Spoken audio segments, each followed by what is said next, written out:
ప్రభునందు ప్రియమైనటువంటి వాళ్ళారా, మన ప్రభువును రక్షకునైనటువంటి యేసుక్రీస్తు వారి యొక్క శుభనామములో మీ అందరికీ నా హృదయపూర్వకమైన శుభములు వందనములు తెలియజేస్తున్నాను. అందరూ బాగున్నారనుకుంటున్నాను. మీ అందరి కొరకు నేను ప్రతిదినం ప్రార్థిస్తూ ఉన్నాను. మీరు కూడా నా కొరకు ప్రార్థిస్తున్నారని నమ్ముతున్నాను. వాక్యం చాలామంది విని వాక్యం ద్వారా బలపడుతున్నారని నమ్ముతున్నాను. అంతేకాదు ప్రియులారా, మరి మీరు వింటున్నారు. ఇంకా మీ ఫ్రెండ్స్కి రిలేటివ్స్కి కూడా మెసేజ్ని షేర్ చేయండి. వారు కూడా విని వాక్యంలో బలపడేలాగా మీకు తెలిసిన వారికి షేర్ చేయండి. అంతేకాదు లైక్ చేయండి, కామెంట్ పెట్టండి. కొంతమంది యూట్యూబ్లో పెట్టడం మరి తెలియట్లేదో ఏంటో తెలియదు, కానీ వాట్సాప్లో నాకు మరి రెస్పాన్స్ ఇస్తున్నారు. మరి వాట్సాప్లో కంటే మీరు యూట్యూబ్లో పెడితే మీ కామెంట్ రూపంలో కానీ మీరు పెడితే చూసేవారికి నాకు కూడా ఎంకరేజ్మెంట్గా ఉంటుంది. కాబట్టి దయచేసి మరి యూట్యూబ్లో పెట్టడానికి ట్రై చేయండి. మీ కామెంట్ లైక్ చేయండి, షేర్ చేయండి. ఒకవేళ ఇంతవరకు సబ్స్క్రైబ్ చేసుకోకపోతే సబ్స్క్రైబ్ చేసుకోండి. ఈరోజు వాక్య ధ్యానం కొరకు మనం తీసుకున్నటువంటి లేఖన భాగం యాకోబు రాసిన పత్రిక 4వ అధ్యాయం 10వ వచనం చదువుకుందాం. ప్రభు దృష్టికి మిమ్మల్ని మీరు తగ్గించుకొనుడి, అప్పుడు ఆయన మిమ్మల్ని హెచ్చించును. ఉదయకాల సమయంలో యాకోబు భక్తుడు చక్కని మాటతో మనల్ని హెచ్చరిస్తూ ఉన్నాడు. ప్రభు దృష్టికి మిమ్మల్ని మీరు తగ్గించుకోండి, అప్పుడు మీరు హెచ్చించబడతారు, అప్పుడు ఆయన మిమ్మల్ని హెచ్చిస్తాడు అనే విషయాన్ని ఇక్కడ తెలియచేస్తున్నాడు. ప్రభు దగ్గర నుంచి ఒక ఆశీర్వాదం మనం పొందుకోవాలంటే, దీవెన పొందాలంటే, మన జీవితంలో ఉన్న స్థితి నుంచి పై స్థితికి మనం వెళ్ళాలంటే మరి ఒకే ఒక సూత్రాన్ని ఇక్కడ భక్తుడు తెలియచేస్తున్నాడు. మనల్ని మనం తగ్గించుకోవటమే. ఎప్పుడైతే ఆ విధంగా తగ్గించుకుంటామో దేవుడు మనల్ని హెచ్చిస్తాడు. మరి 4వ అధ్యాయంలోని 6వ వచనం మనం చదువుకుంటే, ఆయన ఎక్కువ కృపనిచ్చును, అందుచేత దేవుడు అహంకారాలను ఎదిరించి దీనుల కృప అనుగ్రహించిన లేఖనము చెప్పుచున్నది. దేవుడు అహంకారాలను ఎదిరిస్తాడంట, దీనిలోకి ఆయన కృప అనుగ్రహిస్తాడంట. కాబట్టి మన జీవితంలో ఆశీర్వదించబడాలంటే, మన పరిస్థితి నుంచి మనం హెచ్చించబడాలంటే మొట్టమొదటి సూత్రం ఏంటంటే మనల్ని మనం తగ్గించుకోవటమే.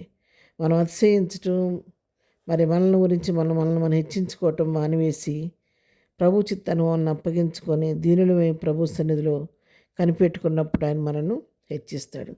అందుకే పేతురు రాసిన మొదటి పత్రిక 5వ అధ్యాయం 6వ వచనం మనం గమనిస్తే, దేవుడు తగిన సమయం అందు మిమ్మల్ని హెచ్చించినట్లు ఆయన బలిష్టమైన చేతి కింద దీన మనస్కులై ఉండుడి అని దేవుని వాక్యం సెలవిస్తుంది.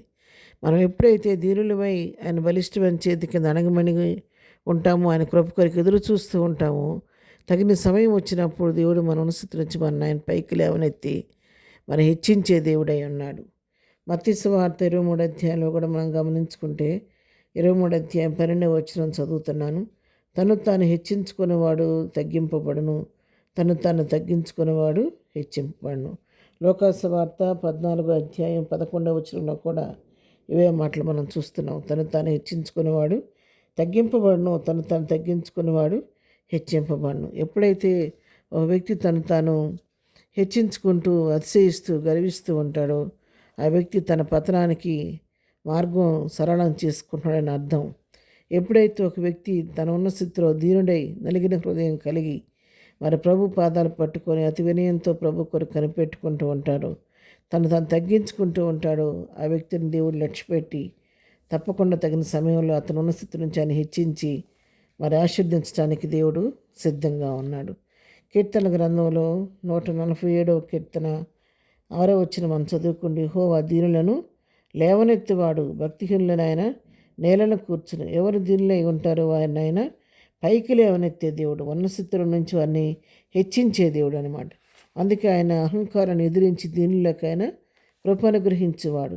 అంతేకాదు, ఎవడు దీనుడిని అణిగిన హృదయం కలిగి నా మాట విని వణుకుచుండునో వాడిని నేను దృష్టిస్తానని చెప్పి ఇక్కడ దేవుని వాక్యం సెలవిస్తుంది. కాబట్టి ఎవరు దీనులై నలిగిన హృదయంతో ప్రభు సన్నిధిలో కనిపెట్టుకుంటారో వారి పట్ల దేవుడు తన కార్యాన్ని నూతనపరిచే దేవుడు అన్నాడు. కీర్తన గ్రంథం 113వ కీర్తన 8వ వచనం కూడా చదువుకుందాం. ఆయన నేల నుండి దరిద్రులను లేవనెత్తువాడు, పెంట కుప్పం మీద నుండి బీదలను పైకెత్తువాడు. ఆయన నేల నుండి దరిద్రులను పైకి లేవనెత్తేవాడు. ఆయన పెంట కుప్పల మీద ఉన్న వారిని సైతం బేదలను పైకైనా లేవనెత్తే దేవుడు. అవును ప్రియులారా, ఉదయకాల సమయంలో శ్రేష్టమైనటువంటి సత్యాన్ని మనకు దేవుడు భక్తుడు తెలియచేస్తున్నాడు. మన జీవితాల్లో మనము పై స్థితికి వెళ్ళాలంటే, ఆశీర్వదించబడాలంటే ఒకటే ఒకటి సూత్రం, మనల్ని మనం తగ్గించుకొని మన ప్రభు నామాన్ని మనం హెచ్చిస్తూ గణపరుస్తూ ఆయన బలిష్టమైన చేతి కింద మనం దీనమనస్కులై ఉండాలి. మరి ఉదయకాల సమయంలో వాక్యం ఉంటున్నట్టు మన అందరితో ప్రభు సూటిగా మాట్లాడుతున్నాడు. మనం ఏ స్థితిలో ఉన్నప్పటికీ ఆ స్థితిలో మనం అణిగి ఉండాలి. మనం ఒక ఐశ్వర్యాన్ని బట్టి అతిశయించకూడదు, లేమిని బట్టి సడగకూడదు. యోబు తన జీవితంలో సమస్తాన్ని కోల్పోయి తన బిడ్డలందరినీ కూడా కోల్పోయిన పరిస్థితులు ఏమంటున్నాడంటే, యెహోవా ఇచ్చిన యెహోవా తీసుకొని యెహోవా నామునకే స్తుతి కలుగును గాక అంటున్నాడు. మరి అట్లా తనకున్నటువంటి అటువంటి భయంకర పరిస్థితిలో కూడా దేవుని మహింపరిచినట్లుగా మనం కూడా మనం ఉన్న పరిస్థితిలో పేదరికమైన మరి ఐశ్వర్యమైనప్పుడు కూడా ఉన్న స్థితిలో ప్రభువుని మనం మహింపరుస్తూ దీనిలో ఆయన కృప కొరకు కనిపెట్టాలి. దేన్ని బట్టి మనం అతిశయించకూడదు, గర్వించకూడదు. మరి ఐశ్వర్యంలో ఉంటే దాన్ని బట్టి ప్రభుని స్తుతించాలి కానీ గర్వించకూడదు. ఒకవేళ పేదరికంలో ఉన్నట్లయితే ఉదయకాలం ప్రభుని అడగండి, ప్రభా నీ స్థితికి నా స్థితిని మార్చగలి వాడిని ఒక్కడవే కాబట్టి నన్ను దీవించు, ఆశీర్వదించమని కనిపెట్టుకొని ప్రభువుకి అప్పగించుకొని దీనిలో కనిపెట్టుకుంటే తగిన సమయంలో దేవుడు నిన్ను కూడా హెచ్చించబోతున్నాడు. ఉదయకాలం వాక్యటువంటి మీరు ఎవరి కొరకు ప్రభు మాట్లాడుతారో నాకు తెలియదు, కానీ నీకున్నటువంటి పేదరికాన్ని బట్టి మీరు ఎవరు కూడా కృంగిపోవద్దు. మీరున్న స్థితిగతులను దేవుడు మార్చబోతున్నాడు. వాక్యం వింటున్నటువంటి ప్రియ సహోదరి సహోదరుడా, నీ ఉన్న స్థితిలో దేవుడు నేను ఉంచట్లేదు. ఈ నూతన సంవత్సరం నీ పట్ల కార్యం నీ పట్ల చేయబోతున్నాడు. నువ్వు ఉన్న స్థితి నుంచి ఆయన పైకి లేవనెత్తి తల పైకెత్తబోతున్నాడు. విశ్వాసంతో ప్రభు సన్నిధిలో ప్రార్థన చేయండి. ప్రార్థన చేసుకుందాం. ప్రేమగల తండ్రి, పరిశుద్ధైన మా ప్రియ ప్రభా, నీ పాదముల కొందనాలు. ఉదయకాల సమయంలో వాక్యం విన్న మా ప్రియులందరినీ దర్శించండి. ప్రత్యేకంగా ఎవరైతే నడిగిన హృదయంతో వాక్యం వింటున్నారో వారిని దర్శించండి. కృంగిపోయిన వారిని మీరు లేవనెత్తండి ప్రభా. పేదరికంలో ప్రభా, కుంగిన స్థితిలో దిగులతో చీకూచింతో వాక్యం విన్న బిడ్డలను ధైర్యపరచండి. యేసు నామములో స్థితిగతులు మార్చండి ప్రభా. వారున్న పరిస్థితి నుంచి వారిని పైకి లేవనెత్తండి.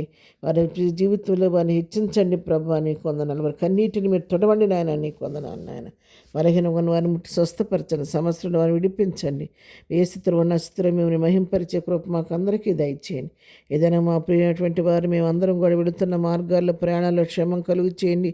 మేము చేసే పనులన్నింటిలో మీ సహాయం వెండుగా దయచేయమని, మాకు తెలియకుండా మా జీవితాల్లో పొంచున్న ప్రతి కీడు నుండి తప్పించండి. ఏదైనా దీవెనలతో మనందరూ నింపి నడిపించమని యేసు పరిశుద్ధ నామంలో ప్రార్థించి అడిగి పొందుకొని ఉన్నాము తండ్రి. ఆమెన్. ప్రభు కృప సదాకాలము మనందరికీ తోడై ఉండి నడిపించును గాక. ఆమెన్.